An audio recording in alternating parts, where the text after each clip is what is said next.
Good evening, baseball. It is your boy NMR Sports here, coming back at you with another episode of what should be Good Morning Baseball, but I fell asleep last night. I apologize. I should have gotten this video out to you guys at 9 a.m. per usual, but we are here after work, ready to grind, ready to film this video for you guys. Let's talk about what happened yesterday in baseball. Vladimir Guerrero Jr. was a stud. Ronald Acuna Jr. is hitting 700-foot home runs. We had a pitcher hit a home run, all sorts of different things. If you guys do enjoy the content, be sure to hit that subscribe button. We're already to 520 subscribers. Y'all are cracked. Good Morning Baseball did super well yesterday, so I appreciate you guys, all the support lately. If you are returning to the channel, welcome back. Be sure to leave a like if you enjoyed the video, and comment something about your favorite MLB team. How did they do yesterday? Did they win? Did they lose? What's going on? Now let's get right into the video and start talking about the New York Yankees. Now the New York Yankees finally didn't suck for a little bit. I guess I should give them a The Yankees win. They actually won a game. Aaron Judge hit a home run. Giancarlo Stanton hit a home run. Kyle Higashioka hit a home run. I guess that's more fuel to the fire for the Gary Sanchez hate groups that I know there are in the Yankees fan base. But anyways, they did go on to win. Corey Kluber pitched a good outing. I know it was against the Orioles, but the Orioles have actually been pretty good offensively this year. So it is actually kind of a big deal. It's good to see Corey Kluber pitching well for those Yankees, and they finally get some bats going. Mike Tauchman also got traded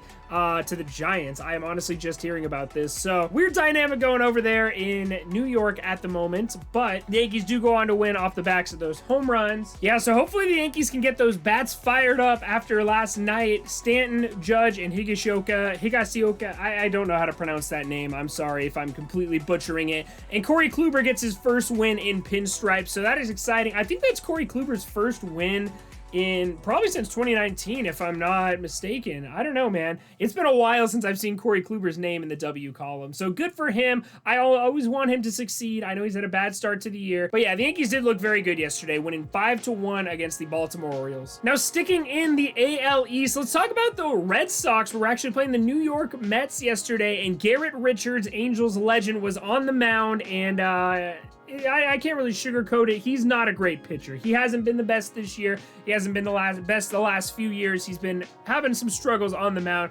Yesterday, though, those struggles went away. I don't know if that's because of an anemic, terrible New York Mets offense or what, but the Red Sox would go on to win 2-1 on a stellar outing from Garrett Richards. Garrett Richards had a 7 innings pitched, 7 hits allowed, only 1 earned run, 10 strikeouts. And that 1 earned run came on a solo shot from Jeff McNeil. So great outing there for Garrett Richards, looking really good over there against the New York Mets. That's a really good sign for the Red Sox. If they can have him, Eduardo Rodriguez, and Nate Eovaldi pitching very well, when they get Chris Sale back, this Red Sox team could be a little bit scary. And Bobby Dalbec finally got on the home run board, hitting a 2-run homer to win the game for him. So I am a really big Bobby Dalbec fan. He's a super cool dude. I've talked to him before. So I'm very excited to see these Red Sox doing well so far. And honestly, they look like the best team in the AL East at the moment. I know that's a hot take, but I don't know, man. Let me know in the comment section if you guys are buying in on this Red Sox hype, because they look really good at the dish and they look really good with their pitching staff, which is honestly a huge surprise. I didn't expect Eduardo Rodriguez to come back and pitch well.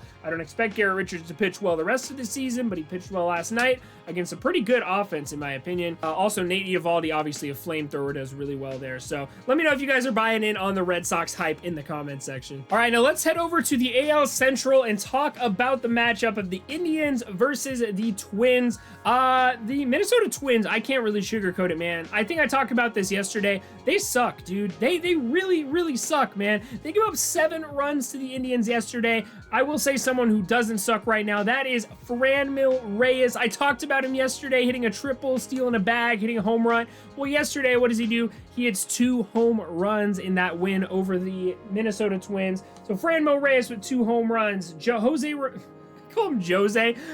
Ramirez with a home run as well, and they go on to win 7-4, putting up 9 hits. They absolutely teed off on Kenta Maeda. Kenta Maeda only went 5 2/3, 8 hits allowed, 5 earned runs, and only 3 strikeouts. He allowed as many home runs as he had strikeouts in the game, so not a great start for Kenta Maeda. Aaron Savale didn't have the best start either, allowing 4 earned runs, but his offense had his back for once over there in Cleveland. So if Franmil Reyes and Jose Ramirez can put this team on their back, they honestly do have some potential. I'll throw a bone to you Indians fans. I know I have some in my comment section.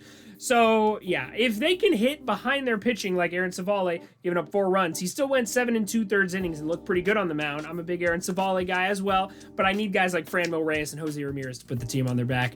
Now, if that is what's going to happen, for Jose Ramirez and Franmil Reyes put the team on their back, then they could be a really good team, and honestly, it'd be better than the Twins and maybe even the Royals. Probably not going to beat those White Sox, though. Now, James Karinchak came in for the 5-out save, and the Cleveland Indians are 11-11, and the Minnesota Twins are 7-15. That is disgusting, Twins. Come on, pick it up. Let's do better. I think they're winning right now. The game's being played, so hopefully they win today and I can talk something good about them tomorrow. Now let's head down the road from where I'm at over in Tampa Bay. The Tampa Bay Rays taking on the Oakland A's. The A's versus the Rays. That's really hard to say fast. Anyways, I don't know if you guys remember this World Series hero guy, Game 5 of last year, I want to say. I honestly don't remember which game it was.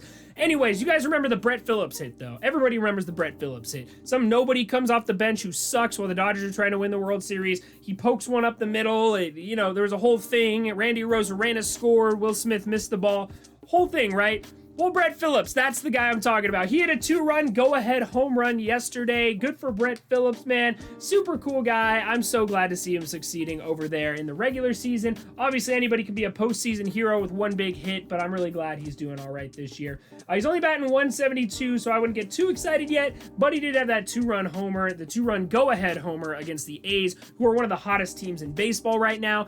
The Rays are 12-12. The A's go to 15-9 instead of 15-8, which is good for my Angels. So keep it up, Rays. Keep it up, Brett Phillips. Keep beating up on those AL West teams for me. Now, I would like to say Michael Wacha had a pretty good start in this one. 5 innings pitched. He only had 2 strikeouts, but he only allowed 1 earned run. So that was a very good start for Michael Wacha, obviously an aging pitcher who has had success in the past.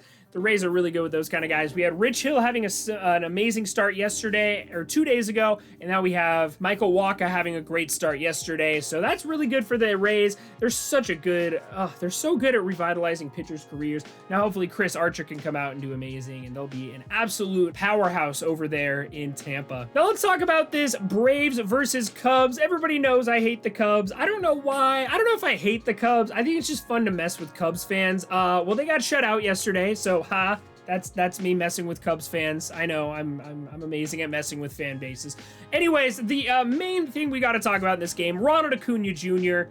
What the hell, man? 480-foot dinger, absolute moonshot. He sent that thing well over the stands, and he just absolutely demolished that baseball. Like, I don't even know. Just watch the clip. I'll play it over and over and over again. That might just be the rest of the video. Yeah, Ronald Acuna Jr. just absolutely demolished this baseball. It went almost over the stands. Like, this ball was launched off the bat.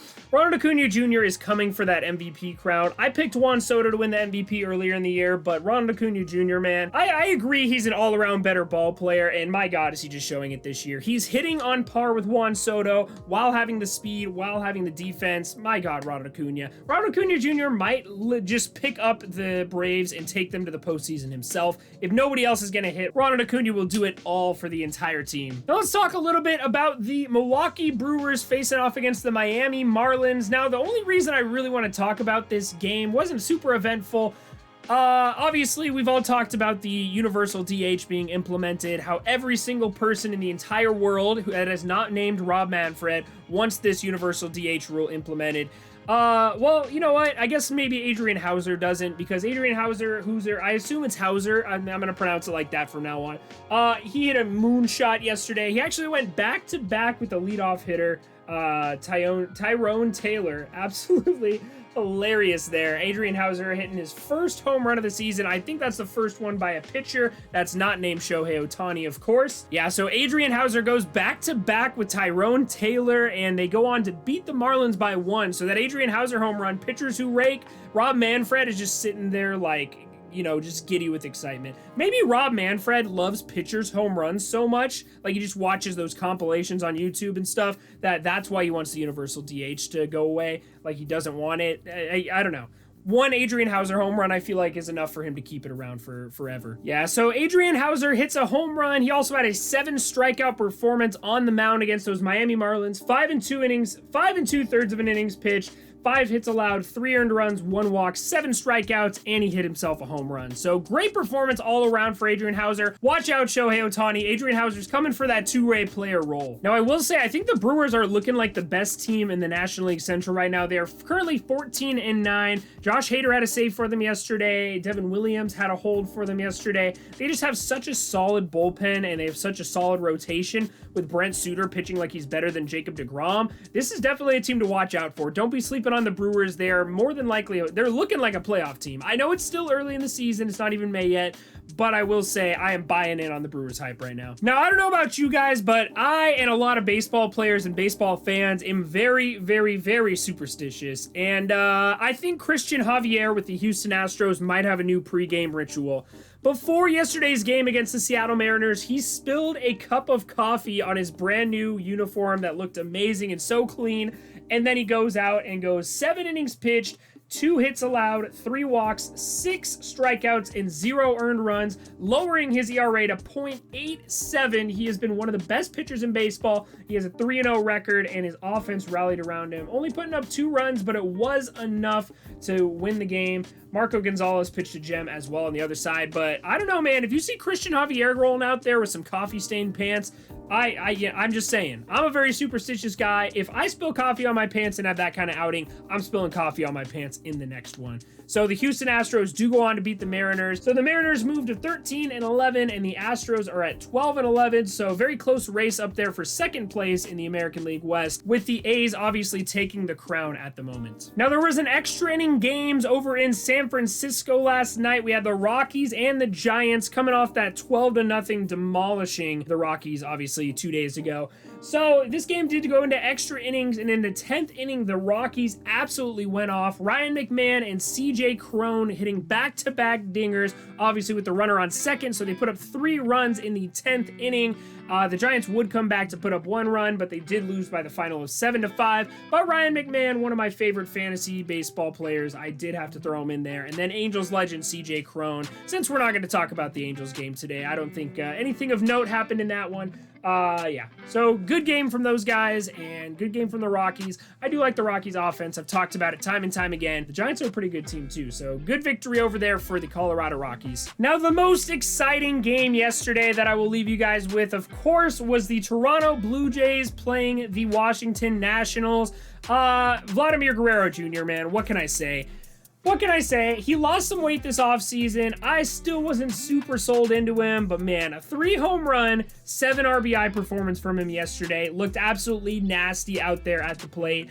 This was not off of any scrubs. This was off of Max Scherzer's start. Max Scherzer gets touched on for 5 earned runs, and 2 of those Vladimir Guerrero Jr. home runs were off Max Scherzer. So Vladimir Guerrero Jr. does rack up the RBIs against that man, former Cy Young Award winner, one of the best pitchers in baseball. But of course, the Nationals wouldn't take this lying down. Trey Turner, another one of the better players in all of baseball, one of the most slept on shortstops in all of baseball. He goes off for a pair of home runs of his own, and the Washington Nationals would end up losing 9-5, unfortunately. But my God, man, Vladimir Guerrero Jr. is looking like an MVP candidate early. Obviously, Mike Trout's still tearing up the league. Shohei Ohtani's tearing up the league. The American League MVP race is so tight right now. Byron Buxton's having an amazing year. I can name at least 10 MVP candidates right off the bat that are just looking amazing so far to start the year. So it's going to be an absolutely packed race, but Vladimir Guerrero Jr., if he can keep this up, he is definitely towards the top of that list. Now, that is going to do it for us here today on Good Evening Baseball. Thank you guys so much for watching. I'm so sorry this one was posted so late. Be sure to tune in tomorrow. I'll have the next one up at 9 a.m. I promise. I will also have my house tour and giveaway announcement posted hopefully tonight. If not, tomorrow afternoon. I'm going to be editing it all night at my girlfriend's house. So thank you guys so much for watching. I'll see you guys all in the next one, and you have a great rest of your night.